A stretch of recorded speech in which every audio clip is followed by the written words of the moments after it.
ஒத்த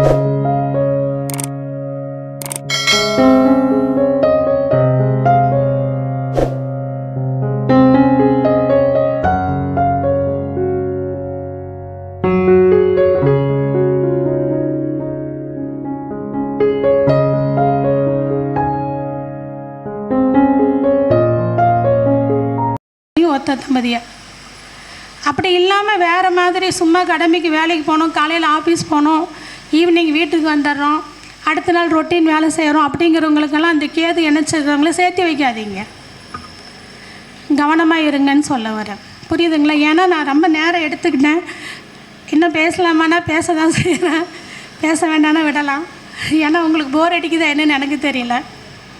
ஒரே மாதிரி வயசு கேட்டுகிட்டே இருந்தால் தாலாட்டு. சரி, ஆமாம் தானே? அம்மா மாதிரி ஒரே மாதிரி வயசை திருப்பி திருப்பி கேட்டுகிட்டே இருந்தால் என்னதுங்க? தாலாட்டு. ஏன்னா நம்மக்கிட்ட ஜோதிடம் பயிலக்கூடிய சக ஜோதிடர்கள் வந்து சொல்கிறது தான், மேடம் உங்கள் பேச்சை கேட்டால் எனக்கு தூக்கம் வந்துடும், நைட்டில் அதை கேட்டுட்டு தான் ஹெட்செட்டில் போட்டுட்டு நான் தூங்குறேன் அப்படின்னாங்க. அப்படிங்களா? அப்போ அந்தளவுக்கு நான் மோசமாக எடுக்கிறேன்னா அப்படின்னு கேட்டேன். அதுக்கு என்ன சொன்னாங்க, அந்த மாதிரி ஒரு விஷயம் நைட்டில் தூங்கும்போது கூட நம்ம அது கேட்குறீங்கன்றது சந்தோஷமான விஷயந்தான். தாலாட்டு மாதிரி இருந்தாலும் சந்தோஷமான விஷயந்தான், இல்லைன்னு சொல்லலை. பட் மனிதரோட ஹியூமன் பிரெயின் 45 மினிட்ஸுக்கு தான் ஒரு சில விஷயத்தை அப்சர்வ் பண்ணி வச்சுக்கும். ஏன்னா இடது மூளை சுவாசம் 45 நிமிஷம், வலது சுவாசம் 45 நிமிஷம், சுழுமுனை சுவாசம் 30 நிமிஷம். இதுதான் நம்ம லக்னம் 2 மணி நேரம். நம்ம லக்னத்துக்கு ஏன் 2 மணி நேரம் கொடுத்தாங்கன்னு இதுதான். ஸோ இடது 45, வலது 45, சுழுமணி 1/2 மணி நேரம். இதில் அந்த இடது ஆரம்பிக்கிறதுக்கு முன்னாடி 1/4 மணி நேரம், இது முடியும் போது 1/4 மணி நேரமாக மாறும். இதனால தான் லக்னத்துக்கு 2 மணி நேரம் அப்படிங்கிற ஒரு விஷயம் கொடுத்துருக்காங்க. ஒரு லக்கணத்தில் எடுத்துட்டிங்கன்னா முதல் ஆண் ராசியில் முதல் 15 டிகிரி ஆணும், அடுத்த 15 டிகிரி பெண்ணும் இல்லைங்களா? அதனால தான் இடது வலது சுவாசம். ஆரம்ப சந்தைக்கு ஒரு 15 நிமிஷம், கீழ் சந்தைக்கு ஒரு 15 நிமிஷம். இதுதான் 2 மணி நேரத்துக்கு இந்த லக்கணத்துக்கான ஒரு தாத்பரியம்.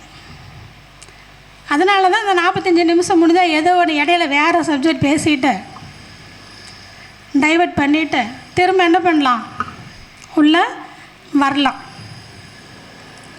இப்போ இடத்துக்கு லக்னத்தை பற்றின விளக்கம் நமக்கு தேவைன்னு நினைக்கலாம். திருமணத்துக்கு அதுதான் தேவை, லக்னம் ரொம்ப ரொம்ப தேவை. ஒரு வீட்டில் ஒரு பெண்ணு நல்லா சுகவாசியாக வாழ்ந்துருச்சு. இந்த காலத்தில் நானும் நீயும் ஈக்குவல் அப்படின்னு பேசிக்கிறாங்க. ஆணும் பெண்ணும் ஈக்குவல். நான் பாத்திரம் விளக்குனா நீயும் பாத்திரம் விளக்கணும், நான் சமைச்சா நீ காய் வெட்டணும், நான் கழுவி வச்சா நீ எடுத்து அடுக்கணும். இந்த காலத்துக்கு பொண்ணுங்கள்லாம் அப்படி தானே சார் போடுறாங்க சட்டம். எல்லாம் ஐசோலேட் ஃபேமிலி ஆயிடுது இல்லை? இங்கே உங்கள் பசங்களை பொத்தி பொத்தி வளர்த்தி வச்சுருப்பீங்க. கல்யாணம் பண்ணிட்டு போய் தனி கொடுத்துன்னு வச்சிங்கன்னா அந்த பொண்ணுக்கு உங்கள் பையன் பாத்திரம் விளக்கிட்டு இருக்கும். அப்போ இந்த அம்மா ஒரு நாள் அங்கே போகிறாங்கன்னா ஐயோயோயோன்னு அடிச்சுக்குவாங்க. பொண்ணுக்கு அதே தான், கேட்குறதெல்லாம் கொடுத்து பழக்கிட்டாங்க. அங்கே போனால் நம்ம பொண்ணு இப்படி இவ்வளோ கஷ்டப்படுதான்னு அடிச்சுக்கிறாங்க. ஆமாவா இல்லைங்களா? இதில் பாருங்கள், ஆணுக்கு பெண் லக்னமோ பெண் ராசியோ ஏதோ ஒன்றாவது இருந்தால் தான் அந்த மாதிரி உதவிகள் அவங்க இடையில இறங்கி செய்வாங்க. அப்படி பெண் லக்னமோ பெண் ராசியோ இல்லைன்னு என்ன பண்ண மாட்டாங்க, இடையில இறங்கி செய்ய மாட்டாங்க. இப்போ 2 பேர்த்துக்கு ஆண் லக்னம் ஆண் ராசி இருக்குதுன்னு வைங்க, 2 சோறாக்காது, 2 வீட்டு வேலை செய்யாது. நேராக ஈவினிங் வரும், இன்றைக்கி எந்த ரெஸ்டாரண்ட் எந்த ஸ்விக்கியில் ஆர்டர் போடலாம், என்ன பண்ணலாம், கால் மேலே கால் போட்டு ஒரு சமைக்கிறதுக்கு ஒரு ஆளை. பழைய காலத்தில் ராஜா காட்டில் கல்யாணம் பண்ணும்போது சீராக வந்து என்ன பண்ணுவாங்க, சேடி பெண்கள் பணிப்பெண்கள் அனுப்புகிற மாதிரி கூட அனுப்பி வைக்க வேண்டியதான் நீங்களும்.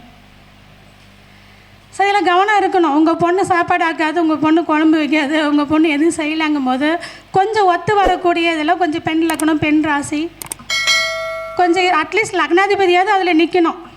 அதுலேயும் ஒரு ராசியில் 2 ஹோரை இருக்குது பார்த்தீங்களா, ஆண் ஹோரை பெண் ஹோரை, அதில் அந்த பெண் ஹோரையிலையும் சேர்ந்து நிற்கணும். அப்போ தான் கூட சேர்ந்துட்டு என்ன பண்ணுவாங்க, வேலை செய்வாங்க. இல்லைன்னா நீயா நானான்னு போட்டி போட்டு 2 பேர்த்துக்கு அதுதான் சண்டையே இருக்கும் வாழ்நாள் ஃபுல்லாக. வீட்டுக்கு வேலை செய்கிற ஒரு பொண்ணு எல்லாமே செஞ்சுட்டு வேலைக்கும் போகணுன்னா நீங்கள் பெண் ராசி பெண் லக்னம் கண்டிப்பாக பார்க்கணும்.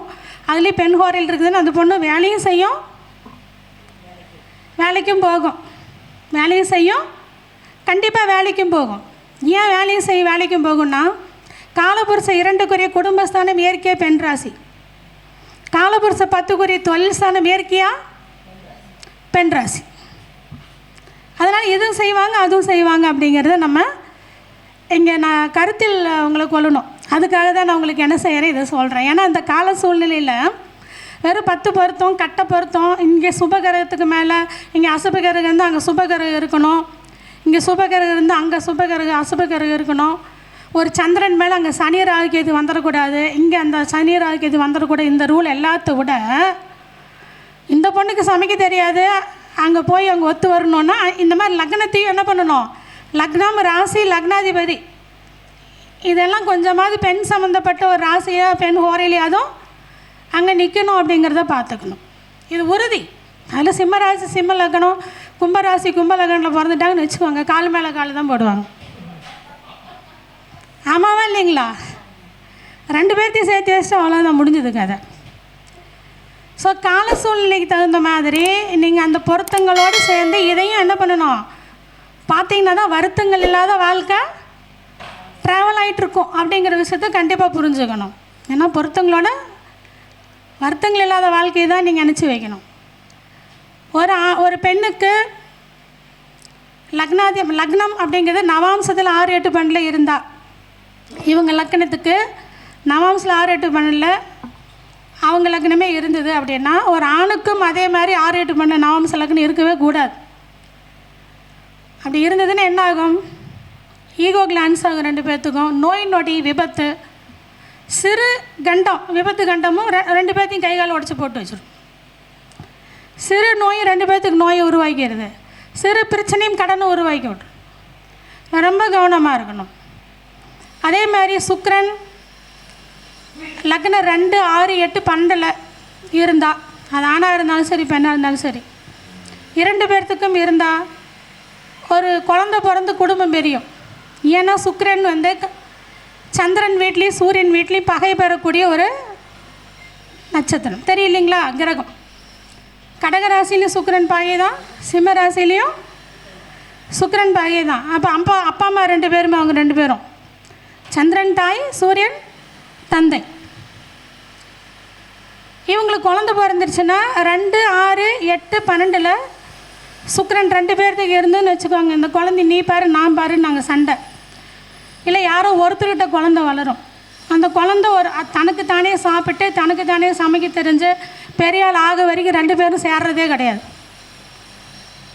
கல்யாண காலகட்டத்தில் தான் சேர்றாங்க. அப்புறம் சண்டை போட்டுட்டு பிரச்சனை வருது. 2 பேர்த்துக்கு அந்த மாதிரி இருக்கிற மாதிரி நினச்சி வைக்கவே கண்டிப்பாக கூடாது. கண்டிப்பாக இவங்களுக்கு கேது நட்சத்திரமுள்ளால் நினச்சி வைக்கக்கூடாது. சுக்கிரன் 2 6 8 12 இருந்தால் அவங்களுக்கு யாரும் நினச்சி வைக்கக்கூடாது, கேது நட்சத்திரமுள்ளால் கண்டிப்பாக நினச்சி வைக்கவே கூடாது. அப்படிங்கிறதுல உறுதியாக பார்த்துக்கணும். சனி நட்சத்திரமுள்ளாலேயும் நினச்சி வைக்கக்கூடாது. உறுதியாக பிரச்சனை வரும், பெரிய லெவலில் சண்டை வரும், கடைசி காலத்தில் வாழ்வாங்க. இது பிரிவு மாட்டாங்க, சேர்ந்து வாழ மாட்டாங்க, கடைசி காலம் வரைக்கும். அப்படி அந்த குழந்தைங்க தனக்கு தானே சமைச்சு பெரிய ஆளாக வரைக்கும் அந்த பிரச்சனை இருக்கும். நிறையா குடும்பத்தில் நாங்கள் இது என்ன பண்ணுறோம் பார்க்குறோம். அதேமாதிரி சூரியன் 2 பேர்த்துக்குமே இந்த 2 6 8 சூரியன் 2 பேர்த்துக்கு 2 6 8லேருந்து அந்த மாங்கல்யத்தில் யாரோ ஒருத்தருக்கு பிரச்சனை வருது. மாங்கல்யம் போடாமல் வாழ்ந்தால் ஒன்றும் பெரிய தொந்தரவு இல்லை, சிறு மாங்கல்ய தோஷமும் யாரோ ஒருத்தரை பிரித்து வச்சிருது. அது கண்டமாகவோ இல்லை பிரிவினையாகவோ பிரித்து வச்சிருது. இதிலெல்லாம் கவனமாக இருக்கணும் அப்படிங்கிற விஷயத்தை தான் நான் உங்களுக்கு இதில் சொல்கிறேன். சரிங்களா? என்ன திருமணம் சார்ந்து எவ்வளோ விஷயம் இருக்குது. இன்றைக்கி பகிர்ந்ததெல்லாம் மனசில் இருத்தி பாருங்கள், பயன்படுத்தி பாருங்கள். நம்ம யோகவராகி சக்தி பீடம் மற்றும் எஸ்கே ஜோதிட பயிற்சி மையம் சார்பாக நடந்த இந்த கருத்தரங்கம் நடத்தி ஆரம்பித்து கொடுத்த யோகநாத் குருஜி சதீஷ்குமார் அவர்களுக்கு எனது மனமார்ந்த நன்றிகள். இது செவிமடுத்த அனைவருக்கும் மனமார்ந்த நன்றிகள். அனைவருக்கும் அனைத்து கலையும் சித்தியாகட்டும். நன்றி, வணக்கம். இந்த சக்தி பீடம் மிக உயர்ந்த ஒரு நிலையை அடைய வேண்டும். சதீஷ்குமார் அவர்கள் உலகம் போற்ற வளர வேண்டும் என் ஆசை கூறி முருகன் அவர்களை முன்னிறுத்தி விடைபெறுகிறோம். நன்றி, வணக்கம். மிக சிறப்பான முறையில் அவர்களுக்கே உண்டான பாணியில் திருமண பொருத்த சூட்சுமங்கள் என்ற தலைப்பில் மிக அற்புதமான விளக்குரையை தந்த மேடம் அவர்களுக்கு இன்றைய தலைமை அவங்க தான். மேடம் அவர்களுக்கு ஜெயலலிதா மேடம் அவர்கள் சிறப்பு மரியாதை செய்வார்கள். வாணி மேடம் வாங்க.